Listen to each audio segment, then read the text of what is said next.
Bismillah, tawakkaltu ala Allah, wa la hawla wa la quwwata illa billah. Bonjour, salam alaikum. On va terminer notre leçon, c'est la partie 2 sur 3.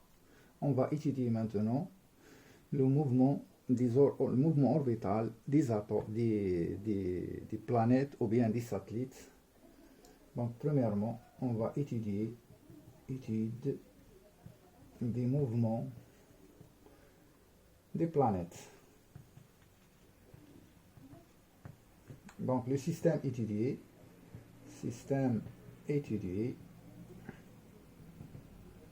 c'est la planète. La planète P. Planète P de masse M et on va la considérer comme ponctuelle. Repère. Repère, on a dit qu'il faut choisir un repère pour les planètes, c'est héliocentrique. Héliocentrique. C'est un repère d'étude. Et on va prendre un repère de projection. Quel repère on a dit? On a dit le repère de Fresnel. Le repère de Fresnel, c'est la planète UN. Donc, on a une planète. On a le mouvement des planètes par rapport au Soleil. S. Planète ici P. Donc, le mouvement comme ça. On a deux vecteurs unitaires U normal, U tangentiel, UN normal, qui est dirigé vers le centre du Soleil. La force est toujours radiale. F du Soleil sur la planète. Et enfin, le bilan de force. Bilan des forces. Quelles sont les forces qu'on a? On a F, la force gravitationnelle, F du Soleil sur la planète. C'est une force gravitationnelle. Et deuxième loi de Newton. Qu'est-ce qu'il dit, deuxième loi de Newton? La somme des forces, la somme vectorielle des forces égale à MA. Or, on a une seule force qui est F, Soleil sur la planète, égale à M fois A. Ça, c'est deuxième loi de Newton. Et on va faire la projection suivant U et suivant N. Suivant U, la force est nulle. Suivant N, on a une force. Si on écrit F dans le repère, F tangentiel et F normal, F suivant U égale à 0, F suivant N, c'est F. A, donc la projection, suivant U et suivant N. Pour les sciences maths, on peut ajouter suivant K. Et on va prendre le repère U, N et K. Pour les sciences maths. Donc U, la projection de F suivant U, c'est 0. Égale à M, A tangentiel. A tangentiel, c'est dV sur dt égale à 0. Implique que la vitesse est une constante. Si la vitesse constante, on dit que le mouvement est uniforme. Vous voyez? Projection suivant N. Projection suivant N, on a la projection de F, c'est F, égale à M à N.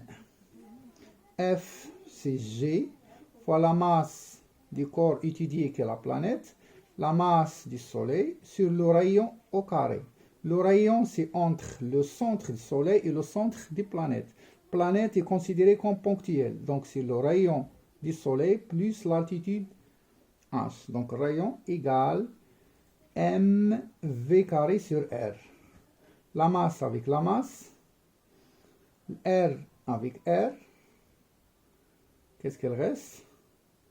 Elle reste G, m Soleil sur r égale à v carré. Je ne sais pas si va sur le là. تيبان نكمل هنا. Donc R égale نطلع هذه ونهبط هذه c'est G ms sur v carré. C'est une constante. Pourquoi c'est une constante? G, c'est une constante gravitationnelle, la masse du Soleil donnée. La vitesse est constante. On a déjà dit cette remarque dans le mouvement d'une particule dans un champ magnétique. Pour montrer que le mouvement est circulaire, d'abord il faut montrer que le mouvement est uniforme. puis R constant, donc c'est un mouvement circulaire. Donc le mouvement des planètes, on a fait le calcul pour un mouvement circulaire qui est simple en calcul, mais en réalité, d'après Kepler, les trajectoires ou bien les orbites sont des ellipses. Donc on a dit que le mouvement est circulaire uniforme. Pour les sciences maths suivant K, F suivant K c'est 0, MAK c'est AK est DZ, DVZ le DT, VZ c'est une constante, VZZ elle est normale à UN, donc égale à 0, donc Z c'est une constante. Si Z c'est une constante, c'est-à-dire le mouvement est dans un plan. Donc en résumé, on dit que le mouvement est plan uniforme circulaire. Donc je vais ici travailler avec la constante qu'on a écrite. On a dit que V carré égale G fois MS sur R. Si on fait la racine, donc V égale à G MS sur R racine. Donc V carré c'est Gm sur R. On a dit que la vitesse d'une révolution ou d'une rotation, c'est la distance parcourue, c'est 2π fois R. Et le temps, c'est le temps, la période de révolution, c'est T. Donc si on fait au carré, les deux au carré, qu'est-ce qu'on aura? Gms sur R égale à 4π carré sur T carré. Je vais 4π carré, 4 au carré, c'est 4π carré fois R carré ici. Donc un calcul simple. نطلعوا هاد الار هنا ونهبطوا هادي بلاصتها. دونك غتولي R au cube sur T au carré, R au cube sur T au carré, et G ms sur 4π carré. C'est une constante. Ça, c'est la troisième loi de Kepler. Troisième loi de Kepler.